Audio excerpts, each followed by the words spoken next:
여러분 안녕하세요. 강사 최유연입니다. 자, 오늘은 드디어 파트 5의 마지막 시간이기도 하고 그리고 모듈 B의 마지막 시간이기도 합니다. 18강 그 마지막 시간에는 저희가 어떤 것을 좀 볼지 보도록 할게요.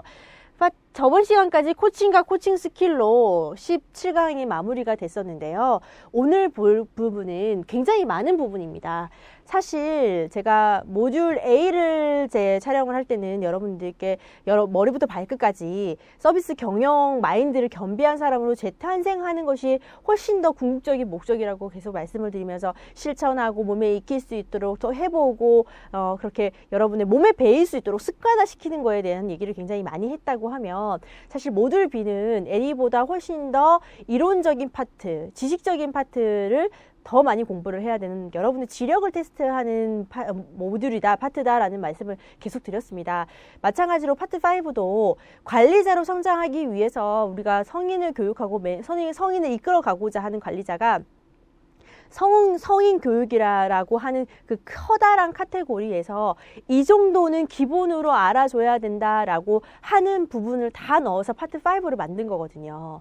실제 문제는 파트 5에서 10문제가 나온다고 하면 이 마인드맵 보시면 아시겠죠. 10문제로 만들 수 있는 게 굉장히 한정적입니다. 그래서 내용 자체는 이제 교재를 좀 보시면 복잡하고 이론적인 부분들도 굉장히 많으실 텐데 제가 포인트적으로 탁탁탁 찝는 부분들에 대해서는 문제화 시킬 수 있다는 것을 인지하고 다른 부분들은 한번 읽어보시고 넘어가세요. 그리고 읽어보시고 넘어가시면서 내가 또 관심이 있다라고 하면 관련된 걸 좀 찾아보셔도 괜찮고요. 적극적으로 여러분이 내가 변화하고 관리자로 성장하고자 하는 노력을 한껏 쏟으셨으면 좋겠어요. 단순히 이렇게 자격증 취득이라고 해가지고 모듈 B 자격증 플라스틱 자격증 주잖아요. 그거 하나로 끝나지 않으셨으면 좋겠어요, 저는. 그래서 자, 오늘 볼 부분은 리더십과 멘토링, 감정 노동과 직무 스트레스, 동기부여에 의해 서비스 마케팅과 내부 마케팅 이 네 파트를 한꺼번에 모아서 한 강으로 준비를 했는데 그것을 제가 중간중간 중요 포인트만 짚고 넘어갈 거기 때문에 사실 이걸 한 강으로 묶었어요. 나눠서 하기에는 좀 내용이 너무 또 전문적으로 들어가고 여러분이 또 지루하실 수도 있을 것 같아서 굳이 그렇게 하지 않아도 된다고 제가 판단을 했기 때문에 이렇게 진행을 해 볼 거고요. 자, 복습 문제를 좀 풀어보면서 그 성인 교육과 코칭에 대해서 좀 다시 한번 얘기를 해보도록 하겠습니다. P코치의 행동의 변화를 지원할 수 있는 코치의 코칭 스킬로 적절하지 않은 것은 무엇인가? 자, 점검해야 할 사항을 명확하게 안다. 두 번째, P코치가 가장 필요로 하는 지원이 무엇인지 확인한다. 코치는 항상 P코치에게 도움을 줄 수 있는 곳에 있어야 한다. 코치의 분야가 아닌 문제에 대한 지원은 코칭의 범위에서 제외한다. 5번, 직접 P코치를 지도할 수도 있고 구체적인 역할 모델이 되어줄 수도 있다. 자, 1번부터 5번까지 읽어보면서 요거 아닌 것 같은데 라고 느낌이 오는 게 아마 4번일 거예요. 그죠, 여러분? 근데 왜 아니냐? 자, 코칭이라는 것이 티칭이랑 다르다는 것은 티칭은 내가 아는 것을 알려주는 거잖아요. 그죠? 그리고 모르는 것은 알려줄 수가 없어요. 그죠? 뭐 모르는 걸 알아와서 공부해와서 알려주는 과정도 있겠지만 코치라는 것, 코칭의 과정이라는 것은 기본적으로 내가 아는 분야, 나의 전문 분야가 에서 출발을 하긴 하지만 그게 아니더라도 내가 나의 P코치에게 도움이 되는 것이 있다고 하면 다른 여러 가지 방법들을 동원해서 그 P코치에게 도움을 줄 수 있는 과정을 코칭의 과정으로 긍정적으로 좀 오픈 마인드를 해서 가는 것이 그 코칭의 과정이라고 인지를 한다는 겁니다. 그렇기 때문에 코치의 분야가 아닌 문제에 대한 지원은 코칭 범위에서 제외시키는 것이 아니라 조금 더 노력을 통해서 P코치에게 도움을 줄 수 있는 방법들을 찾아 나서야 된다, 찾아본다라는 것이 그게 열린 자세고 코칭의 자세라고 생각을 한다는 거기 때문에 이 부분은 제대로 된 코칭 스킬이 아니라고 판단을 하는 겁니다, 여러분. 자, 오늘 보실 부분은 리더십과 멘토링부터 먼저 나오는데요. 자, 리더십 얘기는 한번 얘기를 해볼게요. 집단의 구성원들로 하여금 특정 목표를 지향하게 하고 그 목표 달성을 위해서 실제 그 행동을 하도록 영향력을 행사하는 것이 바로 리더십이다. 리더십이란 단어 너무 많이 들어봤죠. 뭐 히딩크 리더십, 유재석 리더십, 한비자 리더십, 굉장히 종류가 많은 리더십들이 있고 실제 그 리더십의 교육을 받기 위해서 관리자는 반드시 리더십이 있어야 된다. 리더십 있는 사람은 관리자로 써야 된다. 그런 얘기를 하기 때문에 여러분이 앞으로 이 모듈 B를 공부하면서 내가 앞으로 좀 연구하고 공부해야 되는 한 꼭지를 찾겠다고 하면 저는 리더십 분야를 좀 굉장히 추천드리고 싶고 코칭 파트도 마찬가지지만 좀 놓지 않고 공부를 해 가셨으면 좋겠다라고 생각이 드는 파트이기도 합니다. 하지만 가장 중요한 거 있죠, 여러분. 저는 리더십이 뭐라고 생각하냐고 누군가 저에게 질문을 한다고 하면 리더십은 모범이다라는 말을 하고 싶습니다.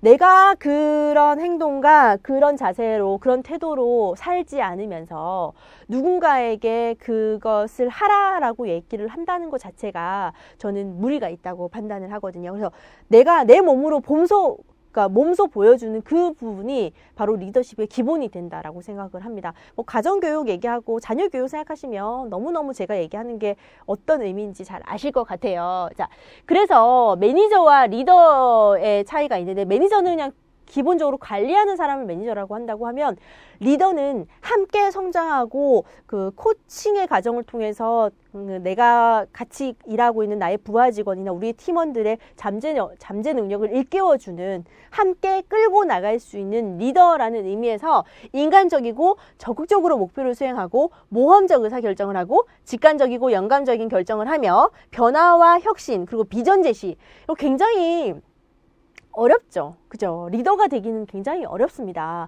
우리는 상사가 필요한 게 아니라 리더가 필요하다. 뭐 나라에 리더가 없다. 우리 회사에 리더가 없다. 저게 진짜 리더냐? 뭐 이런 식으로 리더라는 얘기를 굉장히 많이 하는데요.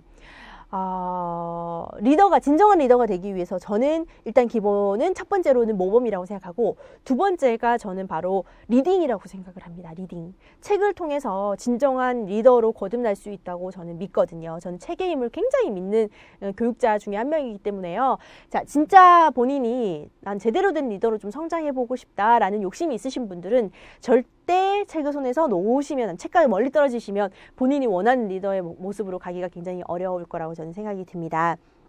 그래서 리더십과 리더의 개념은 이 정도로 얘기를 하고 그 전통적인 리더십 이론들이 있는데 이건 한번 읽어보시면 될 것 같아요. 리더십 이론에 대해서 문제로 묻기에는 사실 굉장히 복잡하고 밑으로 좀 들어가기 때문에 문제화시키기는 쉽지가 않거든요. 현대적 리더십 이론에 변혁적 리더십, 카리스마 리더십 이런 부분들은 조금 읽어보시면서 충분히 이해하실 수 있을 거라고 생각을 합니다. 자, 변혁적 리더십이 있고 윤리적 리더십이 있고요. 셀프 리더십, 슈퍼 리더십, 언리더십 굉장히 많은 종류의 리더십이 있습니다. 여러분은 어떠한 역할 모델, 어떠한 리더십 모델로 여러분의 팀원을 이끌어 나가고 싶으신지 내가 지금 팀원이라고 하면 내가 지금 나를 끌어주는 그 리더는 어떠한 리더십으로 나를 끌고 가고 있는지 내가 리더가 됐을 때는 어떤 모습이고 싶은지에 대한 성찰과 생각하는 시간을 좀 가졌으면 좋겠다는 생각이 들고요. 멘토링 파트에 대해서는 얘기를 하면 기타 교육 훈련 그쪽 부분에서 멘토링 얘기를 좀 했어요. 실제 저의 멘토링 상황도 여러분께 설명을 좀 드렸고 실제 지금 저는 그 조직에서 멘토링 활동을 하고 있거든요. 얘기를 좀 드리면 오디세우스가 트로이 전쟁을 나갈 때 자신의 아들을 잘 가르쳐서 왕국을 잘 보전하게 해달라고 하면서 자신의 친구 이름이 멘토였습니다. 멘토에게 아들을 부탁하고 간 것이 유래가 돼서 뭔가 나를 이끌어주고 나의 삶의 방향을 제시해주고 등대와 같은 역할을 해주는 사람을 멘토라고 표현을 하고 그리고 만약에 제가 멘토라고 하면 내가 이끄는 사람 그들은 멘티라고 하죠. 그죠? 그 일련의 과정이 바로 멘토링이라고 얘기를 합니다. 저도 제가 제 인생에 어떠한 문제에 봉착하거나 어떠한 선택을 할 때 굉장히 고민스러울 때 그분한테 물어보면 이 답을 분명히 근데 멘토들은 보통 답을 제시하지는 않습니다. 최 선생 어떻게 생각해? 최 선생한테 중요한 가치가 뭐야? 라고 오히려 소크라테스처럼 질문을 역으로 저한테 던집니다. 근데 오히려 그 질문을 받으면 나에게 그런 가치가 중요했지라고 오히려 제가 원했던 답을 얻기 위한 과정으로 갈 수 있는 방향키를 틀어주는 사람들이 바로 멘토의 역할이라고 생각을 하거든요, 제가. 그래서 멘토와 멘티와 멘토링 요 과정들이 있다라고 생각을 하시면 되고 제가 누군가의 멘티로서 그분들의 멘토링 과정을 통해서 성장을 했다고 하면 내가 또 누군가의 멘토로서 멘티를 이끌어가고 멘토링 과정을 통해서 같이 성장을 하고 또 나의 멘티가 또 누군가의 멘토가 되는 그런 선순환적인 구조를 통해서 조직이 활성화될 때 저는 진정한 조직의 목표에 서로 함께 가는 길이라고 생각을 하거든요. 말씀드렸던 것처럼 요새 평생 직장의 개념이 없습니다. 직장을 바꾸기도 하고요. 또 어떤 사람은 직업을 바꾸기도 합니다. 그랬을 때 정말 많은 경험들이 필요하고 평생 학습의 그 과정 속에 있어야만 그게 가능하다라고 생각이 든다고 하면 내가 누군가의 멘토로서 자리 잡을 수 있도록 끊임없이 역량을 개발하고 끊임없이 모범적인 생활을 할 수 있는 사람이 되어야 되지 않을까라는 생각이 좀 드는데요. 이 멘토링의 멘토의 자질이 7가지가 나오는데 한번 볼게요. 대인관계 기술. 자, 그 얘기를 좀 가끔 저는 드리는데 백만장자 마인드라는 책에 나온 걸 제가 봤어요. 백만장자, 뭐 돈이 많은 사람들이겠죠, 그죠? 돈이 많은 사람들은 어떠한 특징이 있을까라는 것을 봤을 때 거기에 1, 2, 3위, 그러니까 5위까지가 나와 있었는데 3위에 있더라고요. 모든 사람들에게 그러니까 사교성이 있다라는 거죠. 대인관계 기술이 뛰어나다라는 겁니다. 그만큼 성공하고 어떤 사람들의 위에서 끌고 나가는 사람이 되고자 한다면 그 DID라고 얘기하더라고요. DID 뭐의 약자라고 생각하세요? 바로 들이대라는 겁니다. 들이대는 기술을 가지고 조금 철판을 좀 깔고 저 이거 필요한데 좀 도와주시겠어요? 저 이런 부분 잘 모르겠는데 어떻게 생각하세요? 라고 사회적인 좀 친밀감을 형성시키도록 노력하는 것들도 필요하다라는 겁니다. 그죠?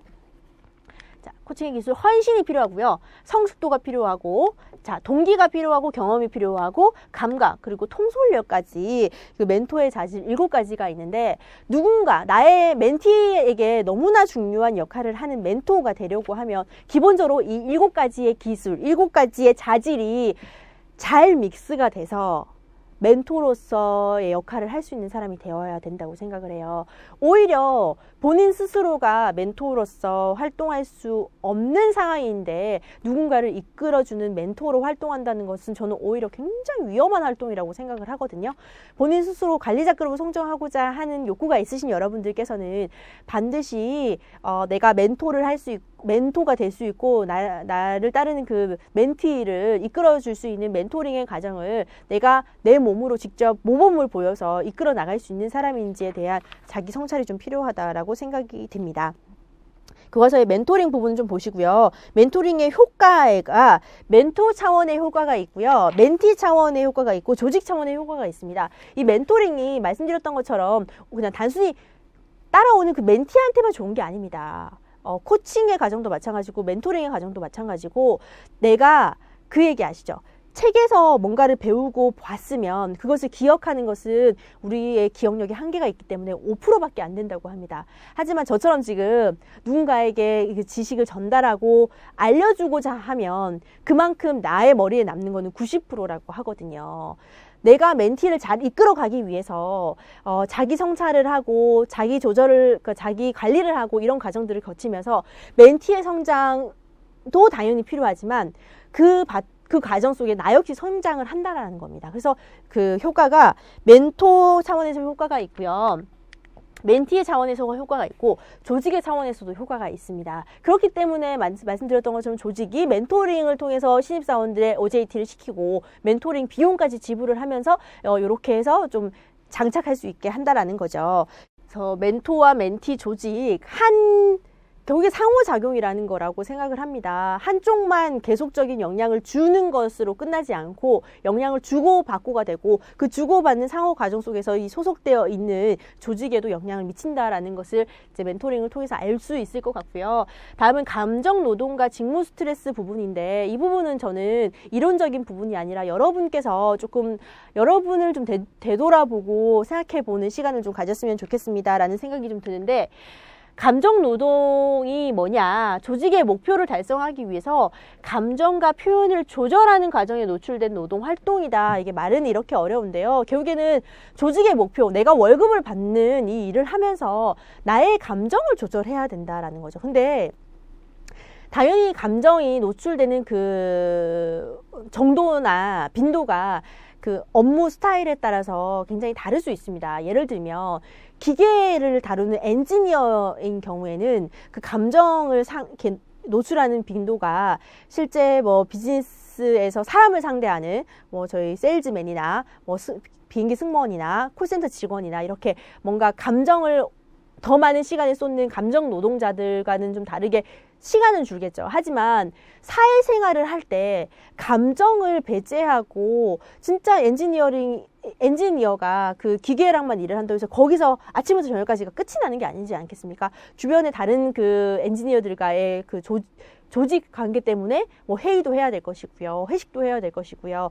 감정 자체를 쓰지 않는 사회생활은 저는 없다고 봅니다. 하지만 그만큼의 그 조절하는 과정이 많이 노출되는 그 빈도에 따라서 그게 좀 감정 노동자다라는 표현을 좀 쓰고요. 실제 감정 노동자가 굉장히 많은 스트레스를 받고 그것 때문에 좀 안 좋은 결과를 이제 겪는 경우도 제 뉴스를 통해서 저는 여러 번 봤었는데, 이게 정의를 이렇게 좀 보신다면 빈도, 지속기간, 강도, 다양성, 감정 부조화 이런 거에 따라서 저희가 그러니까 책에 좀 보면 나와요. 감정 노동을 많이 하는 30개 직업이라고 해서 이제 조사를 좀 해봤더라고요. 근데 1위가 항공기 객실 승무원입니다. 그만큼 우리가 친절, 뭐 아름다운 비행기의 꽃 이렇게 하면서 비행기에 탑승을 했을 때 뭔가 우리에게 서비스를 당연히 제시해야 되고 그것도 높은 고퀄리티의 서비스를 제시해야 되는 사람으로서 비행기 승무원, 항공 승무원을 대하다 보니까 사실 승무원들이 감정적으로 굉장히 스트레스가 많음에도 불구하고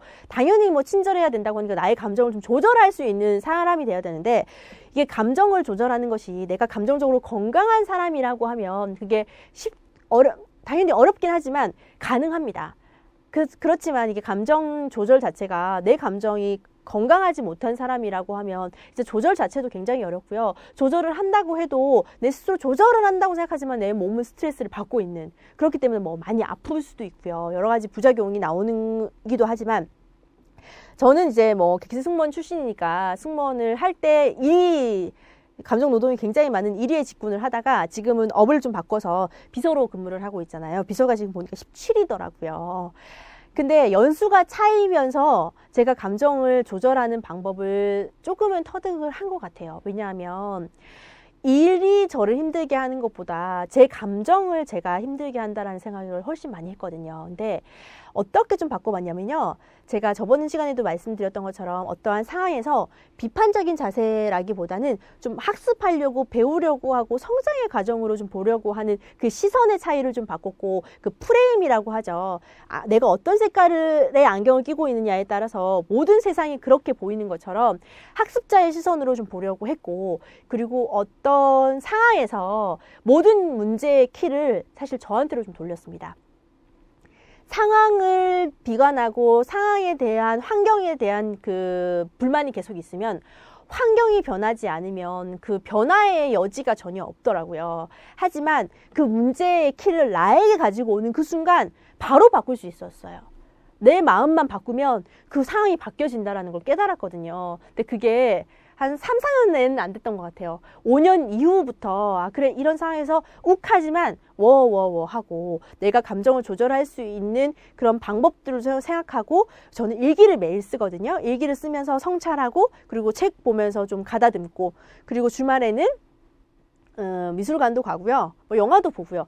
나만의 감정을 조절하고 스트레스를 관리하는 방법들을 찾아 나가야 된다고 생각해요. 그렇지 않으면 건강한 직장 생활이 이루어질 수 없고요. 건강한 직장 생활이 안 되면 당연히 개인의 역량은 발휘하기가 쉽지가 않겠죠. 그래서 감정 노동의 5가지 요인을 보면 아까 말씀드렸던 것처럼 빈도, 지속기간, 강도, 다양성, 감정 부조화에 따라서 이렇게 따라서 가장 감정을 많이 노출시키는 업무가 뭐 항공기 승무원이다라는 얘기를 제가 방금 좀 드렸습니다. 자, 이 부분 감정 노동의 관리를 어떻게 할 것인가라는 부분인데요. 커뮤니케이션의 부분은 다른 직원들과 대화를 통해서 긴장감을 해소하고 조직 내 유대감을 형성한다.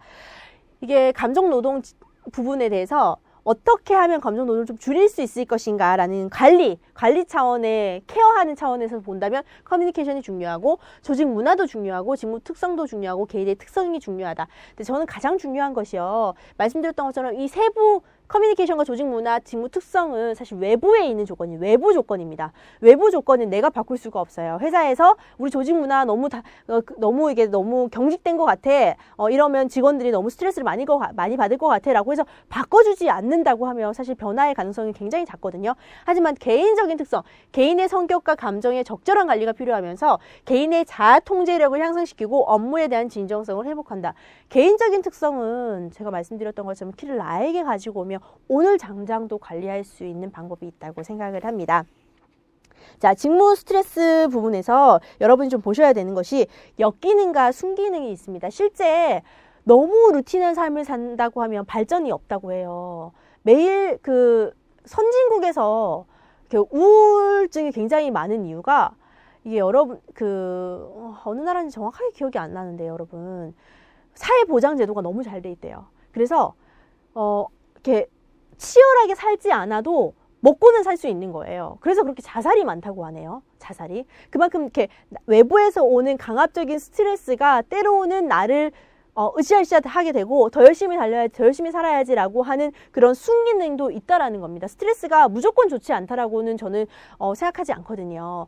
스트레스에서 오는, 그러니까 예를 들면 데드라인이 있는 것 자체, 데드라인을 맞춰야 된다는 것 자체가 사실 스트레스일 수도 있어요. 뭔가 정해진 시간 안에 뭔가를 해내라고 얘기를 하기 때문에 그럴 때 거기서 스트레스를 받고 당연히 뭐 받겠죠. 당연히 데드라인에 맞춰서 내려고 하면. 그렇지만 그것을 활동적이고 긍정적으로 해낼 수 있는 원동력으로 삼는다고 하면 스트레스는 나에게 순기능으로 작용하고 실제 내가 받은 스트레스를 어떻게 잘 관리하고 스트레스를 해소할 수 있는지 개인마다 방법이 다 다를 거예요. 저는 여러분이 그것을 반드시 찾으셔야 된다고 생각하고 실제 사람을 대하는 일을 하는 사람으로서 저 역시 그 사람이 나한테 기분이 나쁜 건 아닌지 알겠어요. 하지만 눈빛만 봐도 행동만 봐도 표정 하나만 봐도 어떤 생각을 가지고 나를 대하고 있는지가 느껴지거든요. 그만큼 저희는 감정이 잘 전달이 되는 사람을 대하는 일을 하고 있지 않습니까? 그러니까 여러분의 감정을 조절하고 스트레스를 해소하는 방법을 스스로 찾지 않으면 관리자로 성장하는 것도 굉장히 어렵고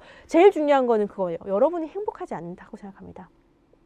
우리가 지금 SMAT 모듈 B를 따려고 하는 것도 결국에 궁극적으로 행복하기 위해서 아닙니까? 여러분이 이 모듈 B를 취득을 함으로써 뭔가 얻는 것이 있고 뭐 성취감이든 이걸 스펙으로 이용해서 또 다른 데로 이직을 한다거나 뭔가 나의 행복감, 만족감을 위해서 이 과정들을 거쳐간다고 하면 우리가 행복하기 위해서 일을 하고 행복하기 위해서 또 휴식을 즐겁게 즐기기 위해서 일을 한다라고 저는 생각을 하는데 그만큼 직무 스트레스를 관리하는 방법을 찾아내는 것이 여러분에게 반드시 필요하다라고 생각이 듭니다. 자, 마지막 개념으로 서비스 마케팅과 내부 마케팅 부분을 좀 봐야 되는데 제가 중간에 동기부여 이해 부분은 PPT를 좀 뺐어요. 그거는 동기부여의 개념은 저 파트 5 시작할 때부터 계속 얘기를 했습니다.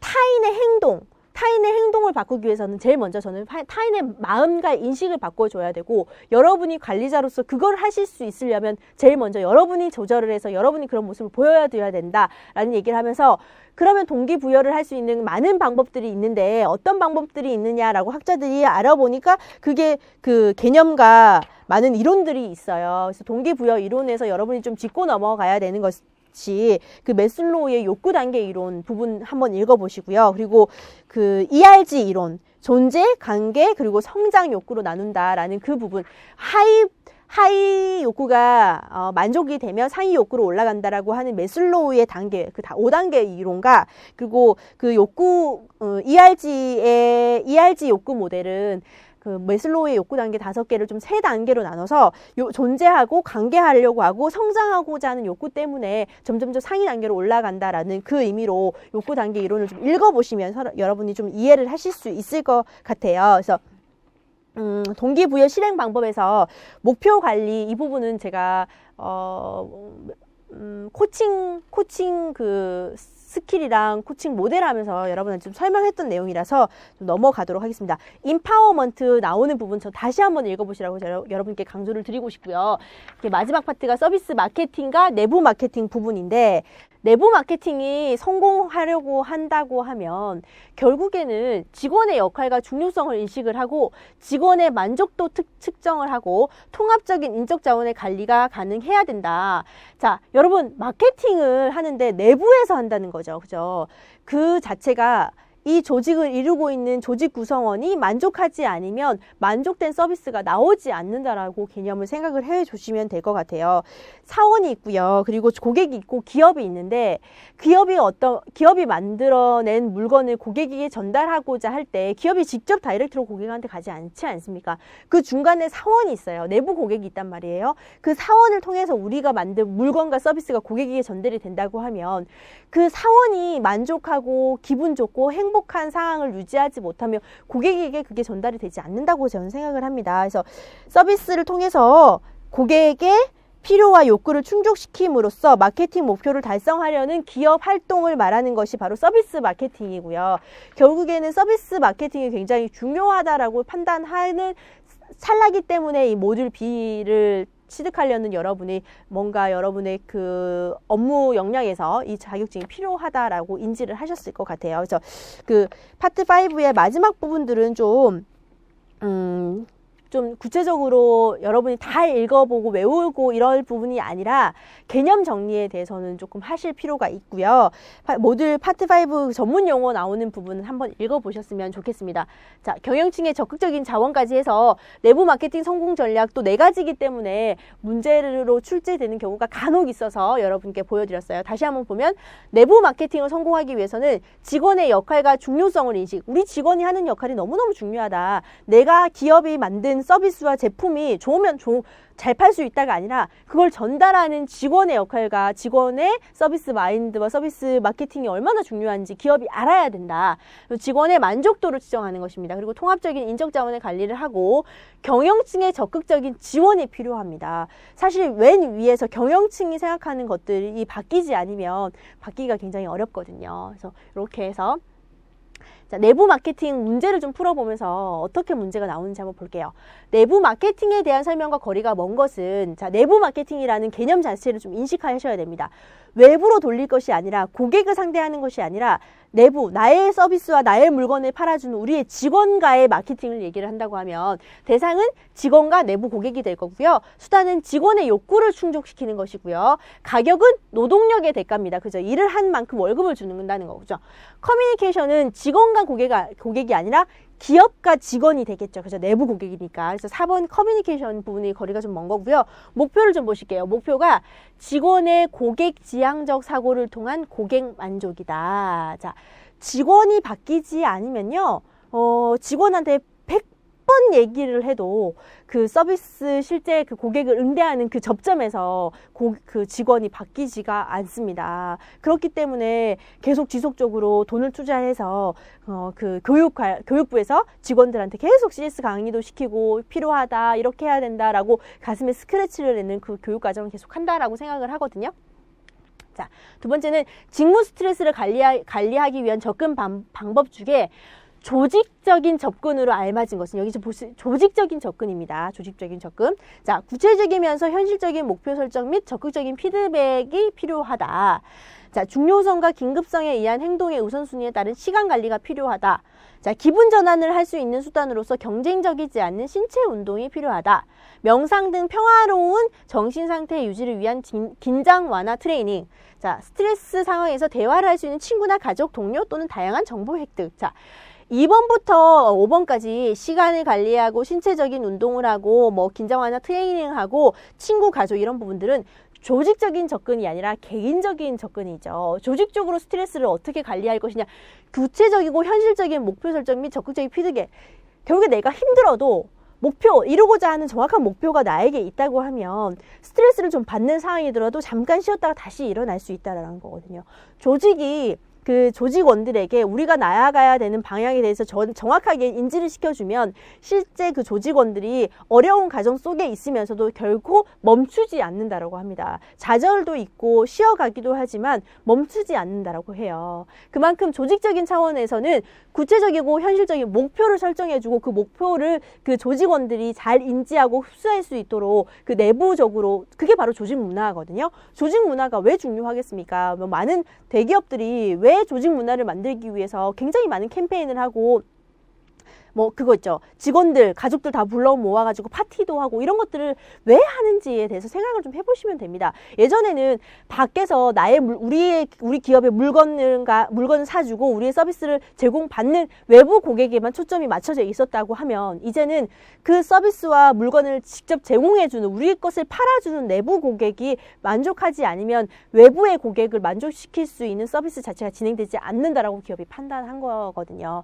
그래서 1번이 바로 조직적인 접근으로 들어가는 겁니다. 자, 3번 멘토 차원에서 얻게 되는 멘토링의 효과로 가장 적절한 것은 자, 여기서 멘토 차원입니다. 자, 멘토링이 멘토에게도 좋고 멘티에게도 좋고 조직에도 좋은데 멘토에게 좋은 게 뭔지 생각해 볼게요. 자, 폭넓은 대인관계를 형성하고 회사 생활에 대한 자신감을 갖게 되고 담당 분야에 대한 노하우를 습득하게 되고 4번 경력 개발과 경력에 대한 열망을 가지게 되고 자, 5번 회사로부터 인정과 보상을 받게 된다라는 건데 멘토링을 하면 자, 신입 직원이죠. 제가 멘토면 저의 그죠.